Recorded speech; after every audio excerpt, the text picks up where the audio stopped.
Hello and welcome to the June 2020 Iofina PLC corporate presentation. My name is Tom Becker. I'm CEO of the group. It's my pleasure to be able to speak with you today.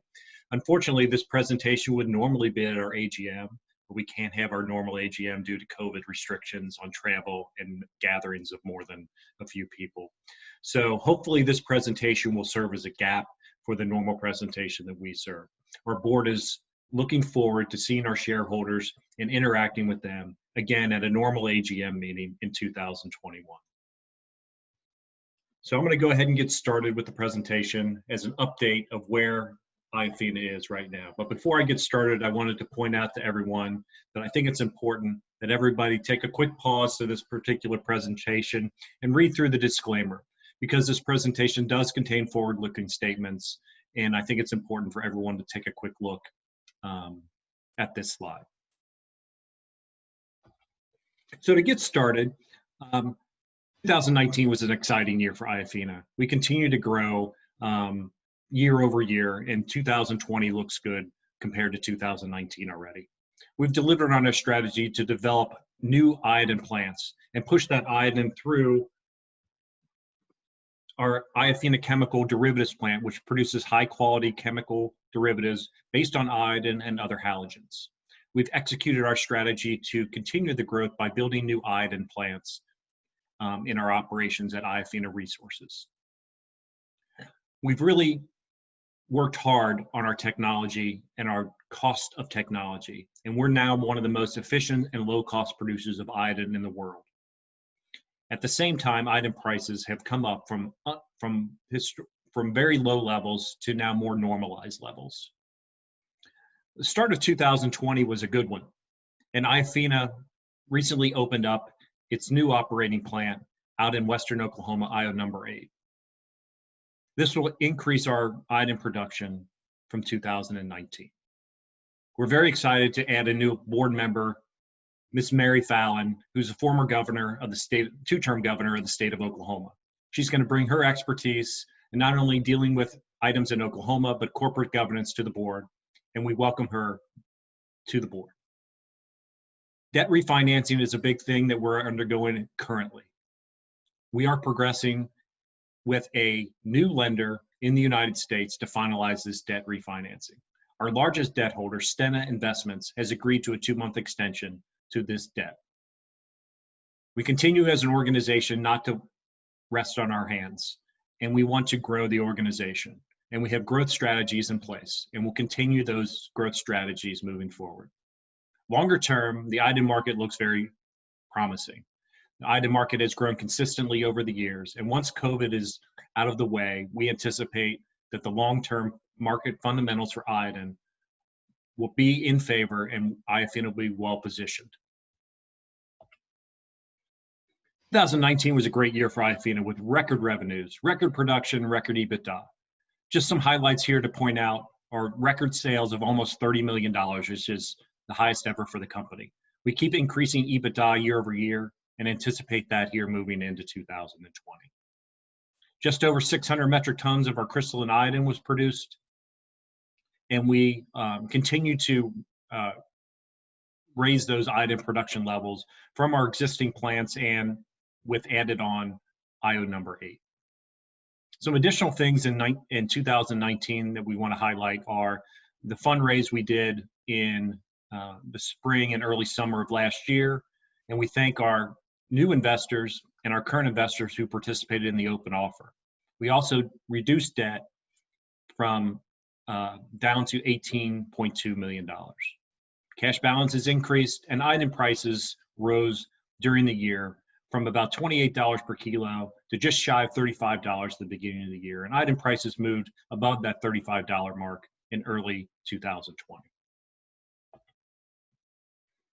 Graphically, our success over the last year can be shown, and last few years can be shown on these slides. The consistent increases in sales, production, EBITDA. These are both owing to the strategies that we put in place to really work on our technologies and become one of the lowest cost iodine producers in the world, along with expansion plans that we've executed, such as Io number 7 and Io number 8, and other derivatives that we've continued to develop and expand at our Iofina chemical plant. That, coupled with rising iodine prices and a growing iodine market, makes Iofina well positioned for the future. Dive down into the main subsidiaries of Iofina. Iofina Resources is the subsidiary that produces the iodine. We build Iozor plants in western Oklahoma, and last year had a record production. One of the goals for Iofina Resources is to continue to operate its legacy plants efficiently, as well as to expand our operations. Late last year, we started our newest plant, Io number 8, and completed that plant in April of 2020. We did have some COVID effects at that plant because oil wells were temporarily shut down as oil prices dropped in the United States, but we're pleased to announce that brine water to Io8 has come back online, and we've reopened that plant here recently. We continue to make efforts to improve our legacy plants with new systems that will help maintain those current plants and potentially even get more iodine out of the brine supply to those plants. Partnerships with our oil and gas operators are key for us in order to have a beneficial relationship for both sides so that they benefit from Iofina and Iofina can maximize the use of its plants. But we don't want to stop at Io8. We continue to look at growth strategies in order to expand the business. Iofina Chemical is the sales arm of the group. It also produces iodine and non-iodine based chemicals as value adds to our iodine. It's located in Covington, Kentucky, and has been producing iodine-based derivatives and other halogen-based derivatives since 1983 and is well known worldwide. We continue to invest in this division and support its growth.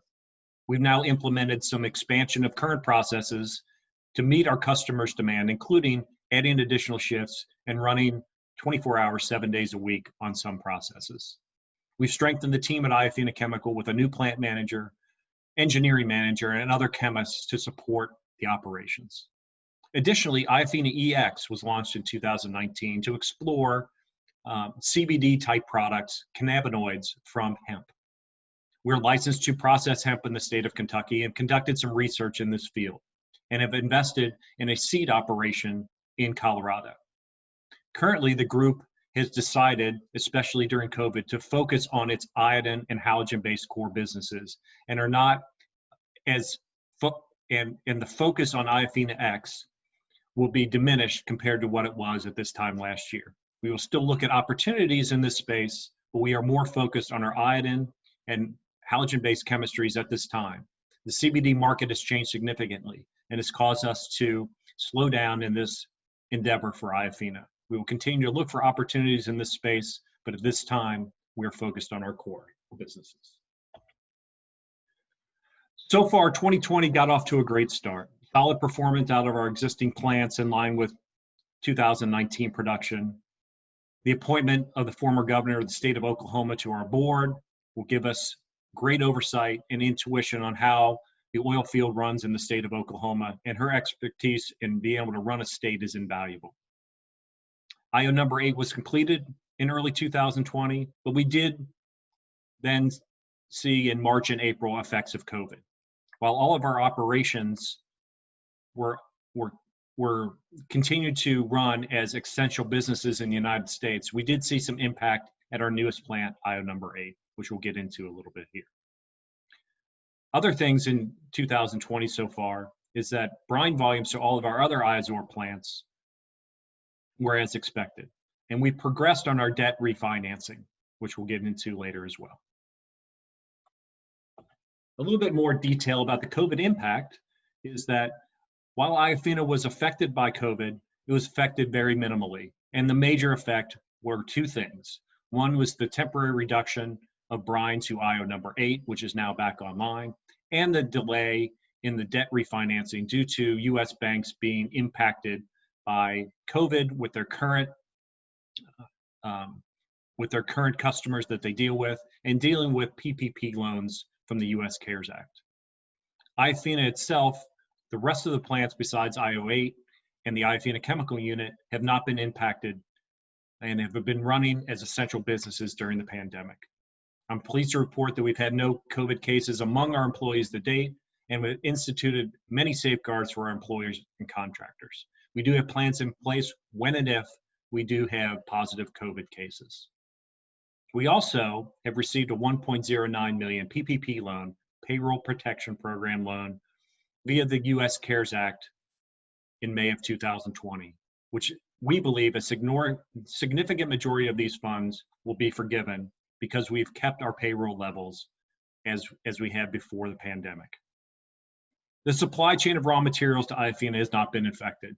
We've been able to dual supply many of our raw materials, if not even more dual supply, and have been able to load our iodine production plants and our Iofina chemical plants with the necessary raw materials.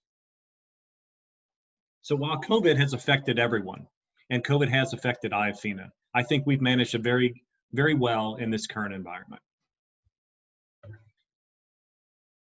It's a new item that we put out in the public is an update on our debt refinance. And we're very pleased to report that we've made significant progress to refinance the debt.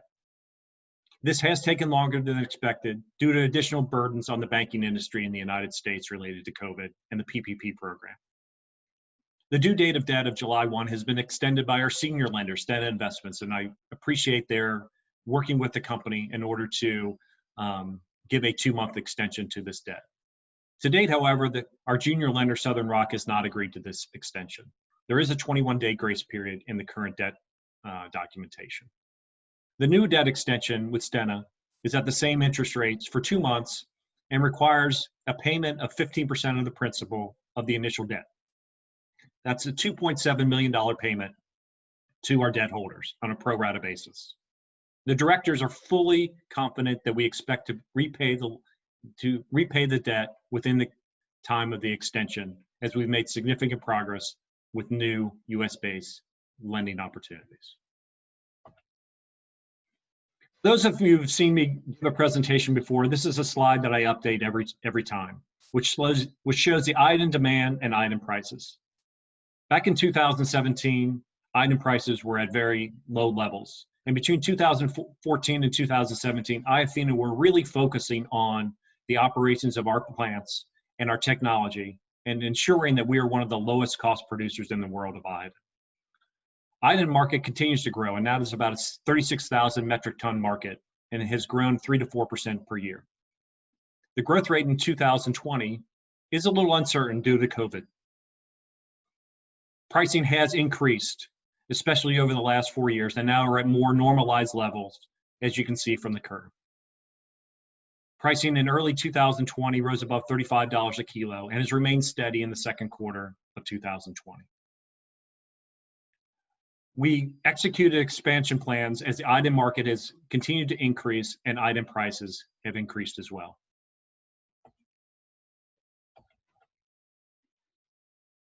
Iofina is a company with some unique technology.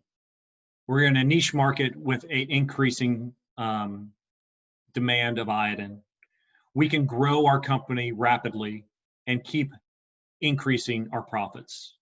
Our unique technology uses oil and gas produced brine water from oil and gas operations and are able to extract a commodity, a valuable resource from a waste stream that's otherwise not isolated if Iofina is not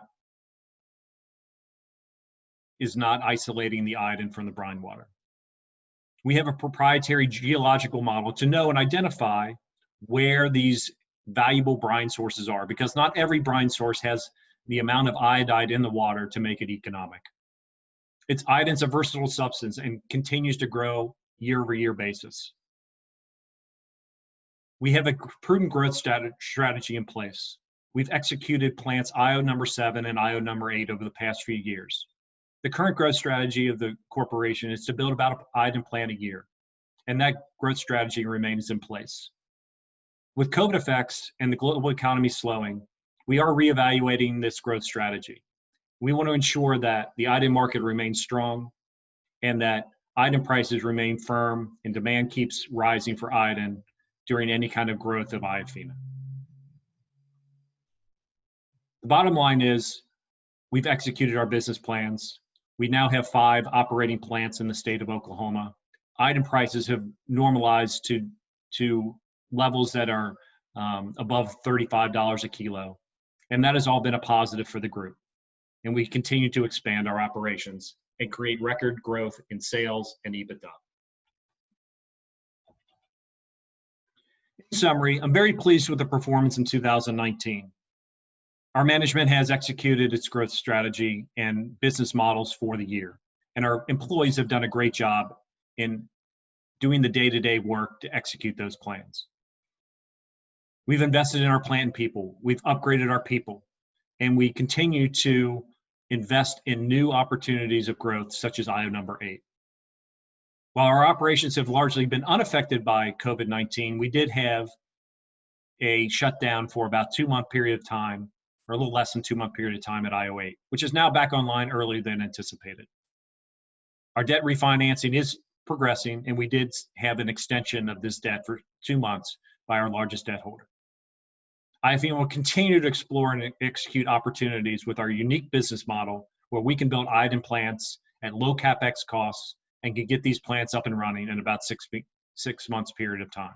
We'll continue to look for these opportunities and execute these growth plans to develop value for our shareholders. At this time, I thank you for our shareholders and apologize again that we're not able to be at the AGM in person.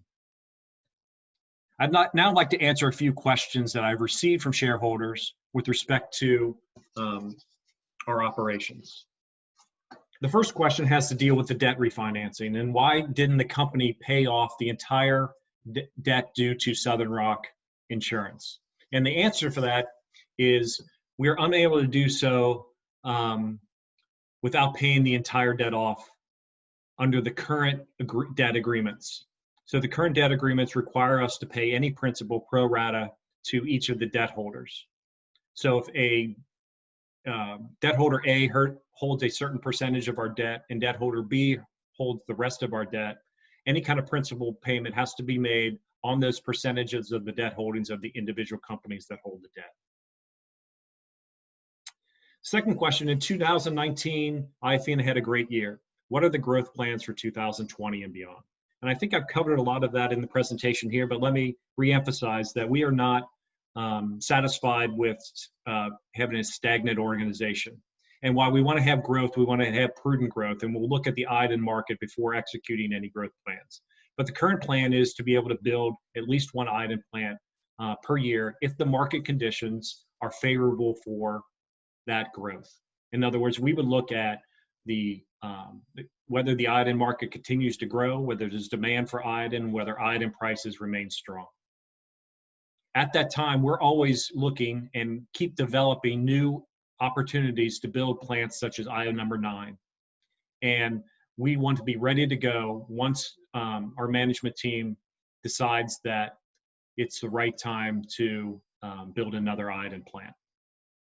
Growth plans are not only limited to our iodine plants, but are also in place at Iofina Chemical, where we keep expanding our operations of existing products and are developing new products as well.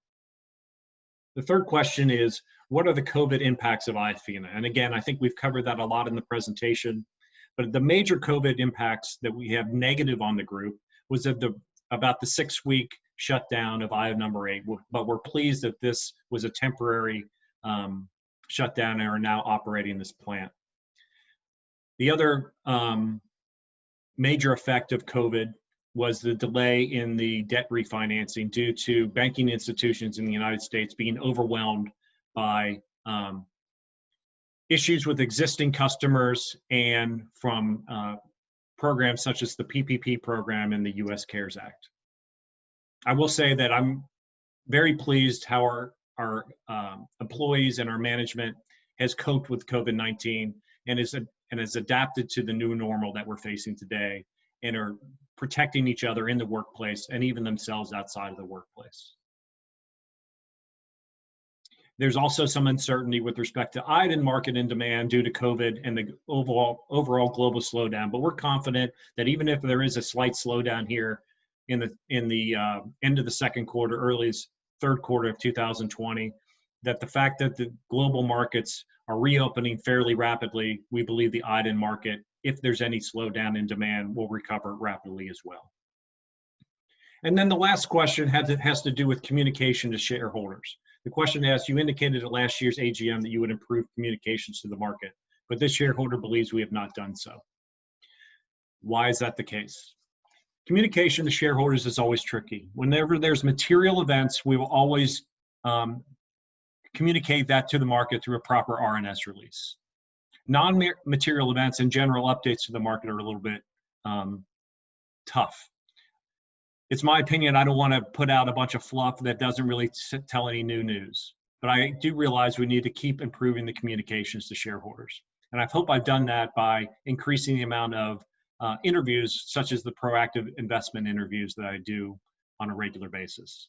Some other aspects that we're looking to improve are to improve the website to provide a better base of information, not only to shareholders, but to new customers, to get rid of some of the old legacy information off the website so that all the information on there is current and mobile friendly. And we'll also look at other platforms to be able to share information to the market. Again, I'd like to apologize for not being able to be at our AGM in person this year. Hopefully this presentation has served as some information to shareholders, and I appreciate everyone that's invested in Iofina. Thank you very much.